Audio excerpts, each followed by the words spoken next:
एक बार एक गांव में एक परिवार में 3 भाई थे। किसी बात को लेकर के उनमें विवाद हो गया। उनको पता था कि पास के गांव में एक बुजुर्ग मुखिया जी रहते हैं और वो लोगों की समस्याएं हल करते हैं। तो वे अपनी समस्या लेकर मुखिया के गांव पहुंचे। गांव में घुसते ही बाहर ही उनका छोटा लड़का मिल गया। तो उन्होंने कहा कि भाई चौधरी साहब का घर कौन सा है। लड़के ने कहा कि भाई वो तो बहरे हो गए, सुनाई नहीं देता। वो थोड़ा सा और आगे चले गए कि भाई इतनी दूर आ गए तो देख लेते हैं। तो आगे उनका दूसरा लड़का मिला। कहा कि चौधरी साहब का घर कौन सा है। तो उसने कहा कि भाई वो तो बहरे नहीं, अंधे भी हो गए हैं। अब उनकी उत्सुकता और बढ़ गई। थोड़े आगे गए तो चौधराइन मिल गई। तो कहने लगी कि भाई बुढ़ा तो कब का मर चुका।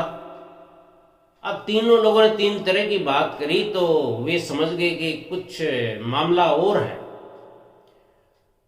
आखिर में पूछते पूछते जब वो मुखिया जी के घर पहुंचे तो उन्होंने देखा कि चौधरी साहब आराम से चारपाई पर बैठे रस्सी बांट रहे हैं।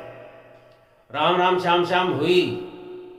चौधरी ने कहा कि भी बोलो कैसे आना हुआ। तो उन्होंने कहा चौधरी साहब हम तो अपनी बात बताएंगे ही, पहले आपसे कुछ पूछना है। आपके पहले लड़के ने कहा कि आप बहरे हैं, दूसरे लड़के ने कहा कि आप अंधे हैं, और काकी तो कह रही है कि भी आप मर गए। अब आप सही सलामत है, न अंधे न बहरे न मरे हैं, ये सब कहानी क्या है। तो मुखिया कहने लगा कि भाई तीनों ने ठीक ही कहा है।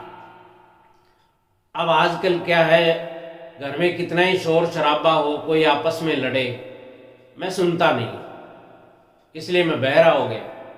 अंधा इसलिए कि अब बेटियां अपने ढंग से निकलना बढ़ना करती हैं, जो मर्जी पहनती हैं, मैं उसको नहीं देखता और किसी को टोकता भी नहीं, इसलिए अंधा हूं। अब रही बात मेरे मरने की, तो जवानी में तो मैं चौधराइन के सारे शौक पूरे करता था। जो मांगती ला करके देता था, मेला दिखाने ले जाता था।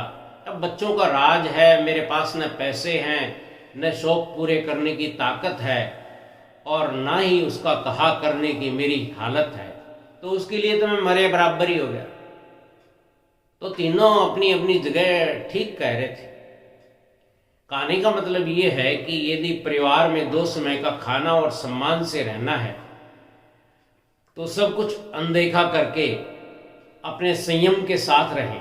कोई क्या कर रहा है, कहाँ जा रहा है, क्या खा रहा है, क्या कह रहा है, इससे कोई मतलब नहीं रखें।